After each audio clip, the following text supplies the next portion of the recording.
Week 30. Let's get down and dirty. That's a rhyme. Anyways, okay. Week 30, it's more recap on Solomon and the temple that he builds. This is actually an opportunity to give God the time that he wants every day without paying too close attention. It's almost like he knows we're going to veer off. So he's like, he gives us the summer to just, still do what we do, but give him the time that he desires.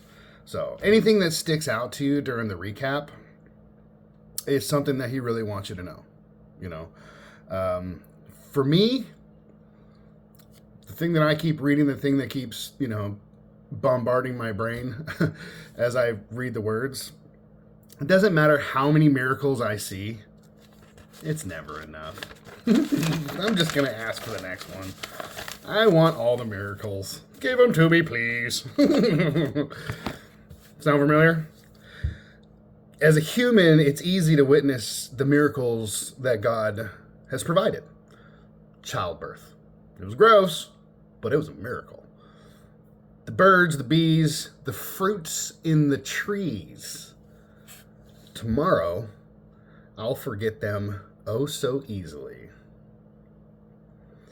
Solomon is smart. He's a smart guy. If you read Proverbs, you'll see. But even Solomon was pulled away from God. 1,000 wives and concubines. Somewhere between serving God and serving himself, he got pulled away. His faith changed a little bit. He still wrote Proverbs, and it's good to read Proverbs every day. After a year, you'll be this much smarter. After a few years, hopefully more. I don't know. I'll find out. It says, this stuck out. The Lord is with you when you are with him. If you seek him, he will be found by you. But if you forsake him, he will forsake you.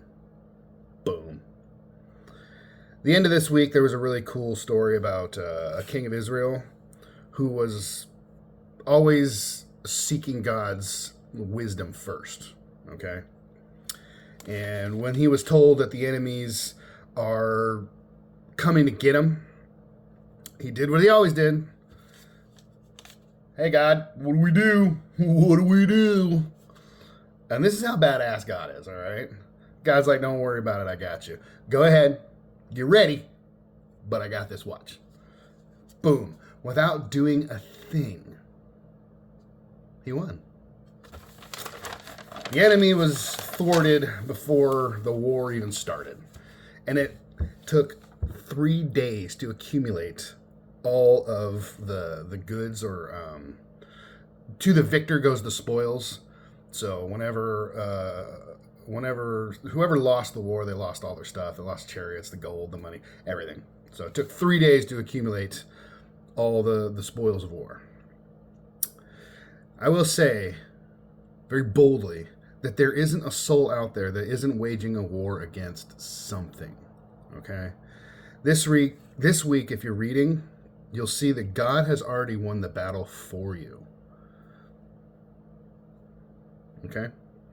All right. So that's the Old Testament, quick and easy. The New Testament.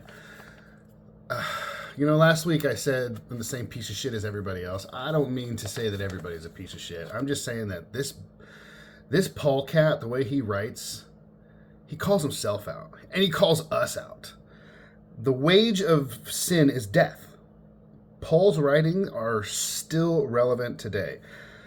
Paul's writings are gut check. And, when I read it and I see that I do the things in there,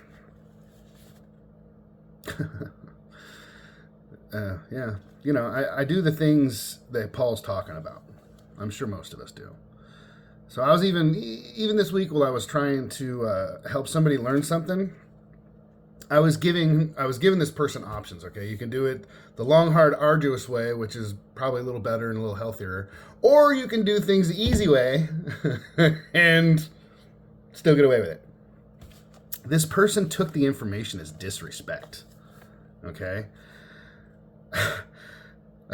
it was received. My message was received poorly. Okay, And I wonder how many of us receive the truth as disrespect, because it proves that we're either lazy or stupid or inept. If the truth is hurting your feelings, that's a gut check. And that's basically what, that's what Paul does. If the truth pisses us off, quit asking for it. Enjoy your lies. Bye. Sometimes I wish I could enjoy the lie. And that way I can just be ignorant to the things that I don't want to see or hear or feel. Mostly feel. So, the mind is governed by flesh. The mind governed by the flesh is death. But the mind governed by the Spirit is life and peace. So even though, he's dropping it like it's hot, Paul's dropping the information like it's hot, there's still some good things in there. Good news, even if you don't know what to pray for. Ready? The Spirit does. So even if you're like, oh man, what do I pray? Where do I start, God? The Spirit knows exactly where to start and exactly where's your heart. Okay? So listen to your soul. Try and listen to your soul more than your brain. Okay? And I will say, we separate ourselves from the Spirit or from the love of God with fill in the blank. Sex and drugs and rock and roll.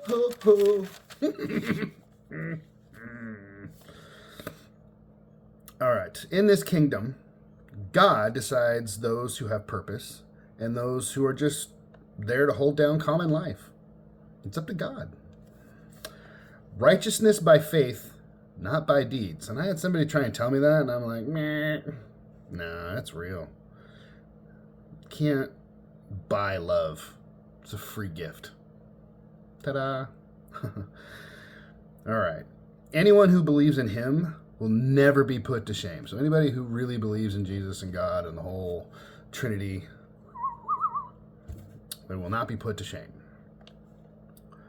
All day long, I have held out my hands to a disobedient and obstinate people. We are disobedient and we are obstinate. It's called the human nature. It's all throughout the Bible. It's Old Testament, New Testament. It's current, it's relevant.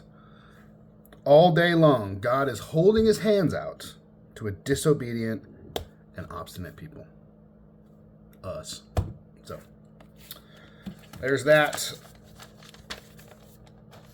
Paul, ooh, boy, there it is.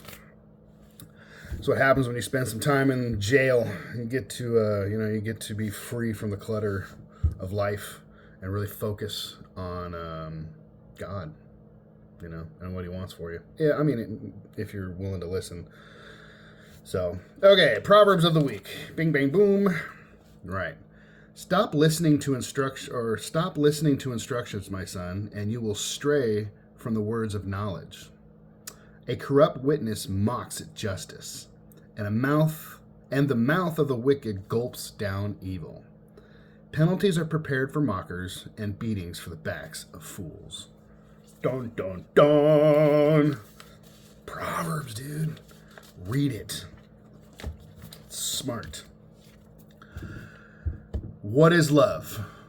Love does not delight in evil. Love does not boast. Love is not proud. Love is not envious. Love does not dishonor others. Love is not self-seeking. Love does not get easily angered. Love holds no account of wrongdoing. Love is kind. Love is patient. And I want to take a bookmark right here. Love is patient. How can you love God when you're telling him to hurry up all the time? When you're saying, God, hurry up. God, hurry up. God, hurry up. You're not being patient with God. Even though he's being patient with you and gives you exactly what you need at the exact time for which you need it. Love is patient. Love rejoices in the truth. If you don't rejoice when the truth is smacking you in the face, you're not acting in love. Love will protect you against yourself. If you knew my life, you would know that God loves me because I do stupid shit. And he protects me. Probably because love trusts. And I trust that even in my own stupidity, God's got my back. Love is persistent. It perseveres. Love will never lose hope, and love will never fail. All you need is love. Have a great week. Enjoy summer.